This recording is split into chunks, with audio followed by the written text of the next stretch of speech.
আমি তুলসী আলার পক্ষ থেকে আমি এক চাষি ভাইয়ের কাছে এসেছি, ওনার কাছে বিস্তারিত জানবো। তো আগে আমি ওনার নামটা জানবো। আচ্ছা দাদা, আপনার কোন জায়গায় বাড়ি?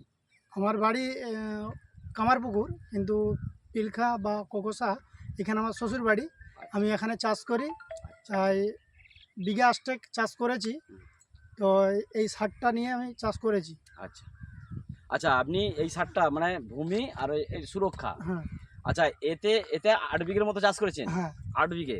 আচ্ছা, আরেকটা কি লিকুইড আপনি লিকুইড হ্যাঁ, পেয়েছিলেন? লিকুইড দিয়েছিল। সেই লিকুইডটা হচ্ছে কি আপনি 5 ml করে কাঠা হিসাবে করে দিয়েছেন। হ্যাঁ। তো এখন আপনার মনে হচ্ছে কি যে ধরুন এখানে তো এই তো রাসায়নিক সার এটা দিয়ে করেছে, এটাও করেছে, আপনি তো আমাদের জৈবতে করেছেন যেটা ন্যানো সার। ন্যানো সারটা এমন একটা সার, তো আপনার ধানের গ্রোথ তো আমার মনে হয় অন্য জমির থেকে ভালো না খারাপ? হ্যাঁ ভালো। ভালো, মানে পাশের জমির থেকে গ্রোথ ভালো তো আপনার? হ্যাঁ, আমি আর বছর কারণ সার দিয়ে লাগিয়েছিলাম, তার থেকে দেখছি এটার গুণাগুণ ভালো। গুণাগুণ ভালো। হ্যাঁ।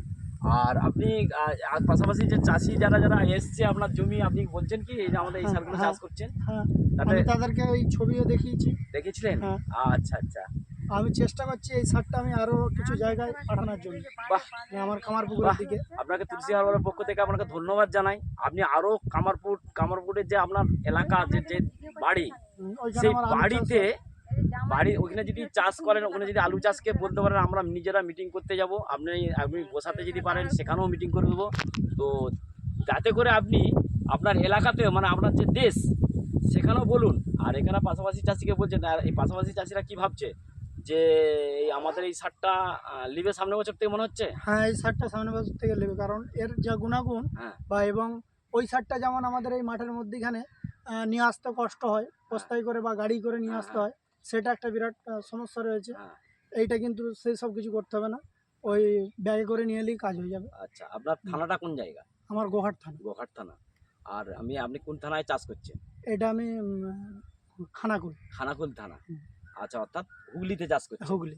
আর গোঘাট মানে আমরা হচ্ছে হুগলি। পশ্চিম মেদিনীপুর? না না, না, ওটা হুগলি, হুগলি, ওটাও ওটা হুগলি না? হুগলি। আচ্ছা ঠিক আছে, ধন্যবাদ। আপনি চাষ করুন, আগামী দিন চাষ করান। আমি একটা গোছ কাঠি গুনে দেখান না, ওই একটা গোছ কতগুলো কাঠি হয়েছে, ওই একটা গোছ গুনুন,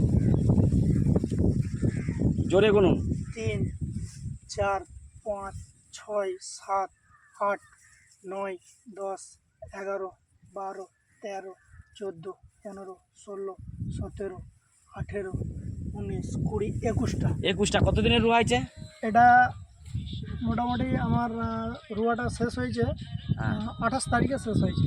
28 তারিখে হ্যাঁ, শেষ হয়েছে। 28 তারিখ থেকে মোটামুটি 7 দিন পেছিয়ে যেতে হবে। আচ্ছা আচ্ছা, 28 থেকে 7 দিন, মানে ওই 20 তারিখ। হ্যাঁ, 20 তারিখ, আজ গিয়ে 20 তারিখ হচ্ছে। 20-21 হ্যাঁ, 20-21 দিন হচ্ছে। 20-21 দিন হচ্ছে।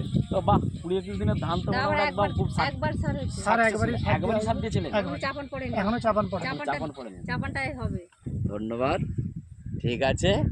আপনি চাষ করান, মানুষকে বলতে থাকুন, আরও যাতে করে আপনার ওই গোঘাট থানায় বিক্রি হয় সেই ব্যবস্থাও করুন। আমরা সেখানে মিটিং করে দেবো, যাতে করে আপনি সেখানেও যেন চাষির দিকে বলে মিটিং করাতে পারেন। কামারপুকুরে ওইখানেও চাষটা করাতে হবে, আপনার উপরে দায়িত্ব রইল।